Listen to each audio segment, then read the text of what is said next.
It's the height of the summer, a time for blisteringly hot days, humidity high enough you feel as if you will drown while simply walking around in it, and pods of mosquitoes just waiting to turn you into their personal juice box.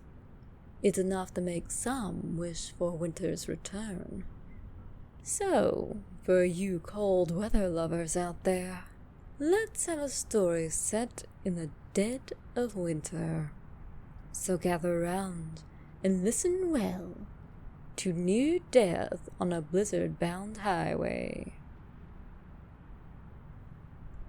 Whenever I start a new job, it's inevitable that the paranormal is going to be brought up at some point.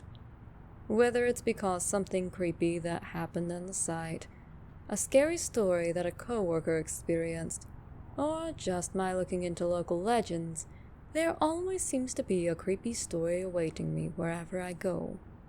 At the job I had before my current employment, when our team was gathered in to do icebreakers, our training supervisor thought it would be a wonderful idea to do 2 truths and a lie.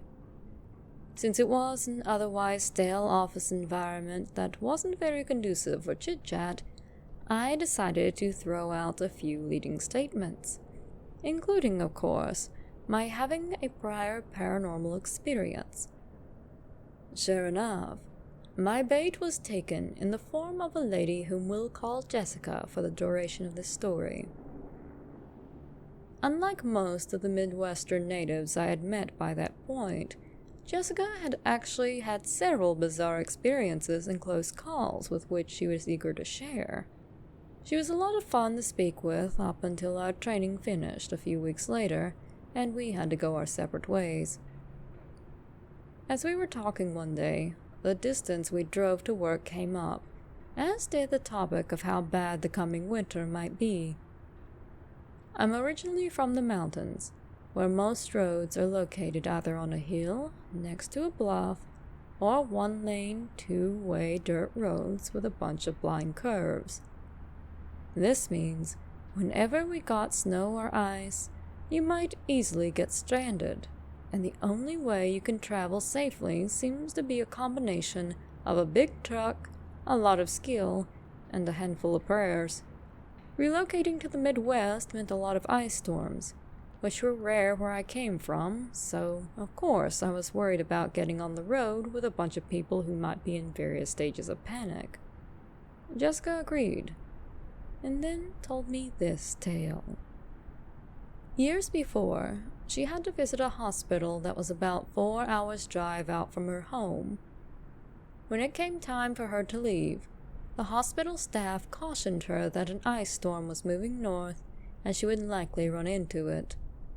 Jessica took a look at the weather report playing on the TV and felt that it might be close, but she could probably beat it before it reached the part of the interstate she was to be driving on. The nurse suggested she might want to wait overnight, but she was tired of being in the hospital and her child was as antsy as she, so she turned down the offer. About halfway into her trip, she dearly regretted that decision. As it turned out, there was a wreck that caused quite a delay. By the time traffic started flowing again, the storm hit, bringing not only ice but snow and blizzard-like winds. She cursed to herself but refused to pull off the interstate as she was already halfway home, and the idea of trying to find shelter in an unfamiliar rural territory seemed less safe in the storm than continuing her planned route. As she puttered along as slowly and steadily as she could go, she shook her head at some of the vehicles that would fly past. She made a note that it seemed like every other little red car on the road but hers was zipping down the ice-slicked interstate like they were preparing for takeoff. Sure enough, each one that flew past her she later saw in various stages of wreckage, from mere sliding off the median to positions where they had flipped. She couldn't stop to help, though, because the snow was billowing so hard that it was difficult for anyone to see more than dim brake lights ahead of them.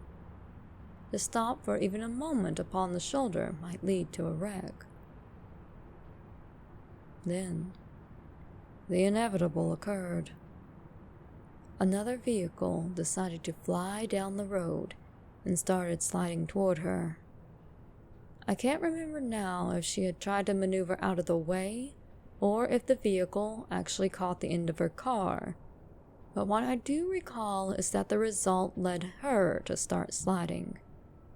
She wound up fishtailing into the next lane, pulling a complete 180, and was left sandwiched up against part of an overpass. As she tried to get turned around, she suddenly became aware that there were two strong headlights coming toward her. If the height of the lights hadn't blatantly spelled it out for her, then the blaring horn sure did.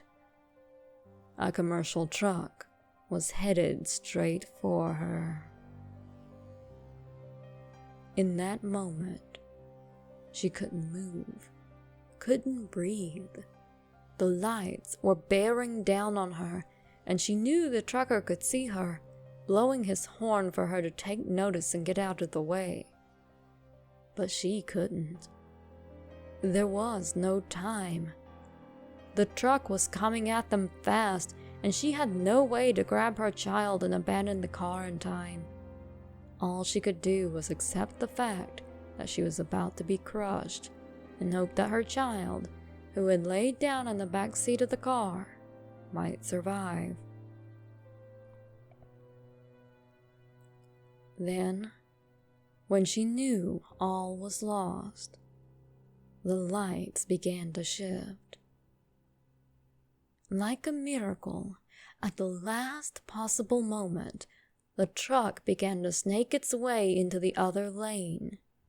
It breezed past her, horn still blaring, with the trailer of the rig sailing past close enough to nearly take off her driver's side mirror. Once the truck had sailed on past, its horn dissipating as the rig surged forth into the blinding snowstorm, Jessica and her child found themselves suddenly alone on the wintry road. The winds died down slightly, allowing her to see that no more headlights were anywhere nearby, giving her a moment to process how narrowly she had come to death. After a few moments, Jessica was able to rock her vehicle back out onto the road. She spun a bit getting turned around, but the rest of the trip was uneventful, and soon the storm died down enough that at least her windows weren't caking over with ice as it was getting dark. Oddly enough, she never ran across the vehicle that had nearly caused her untimely demise. That was for the best, though, because she was a very, very angry mama at that point, and would probably have been tempted to return the favor. Because few things are as scary as an angry mama, even nearly being squashed beneath the big rig. Well, my friends, I hope you enjoyed this story. If you did, be sure to like, share, and subscribe. Hit the notification bell to catch your latest spooky fix the moment it comes out. And if you're feeling generous, check out my Patreon page at patreon.com/Phantasmal Poppy. Thank you. Good night, and see you all real soon.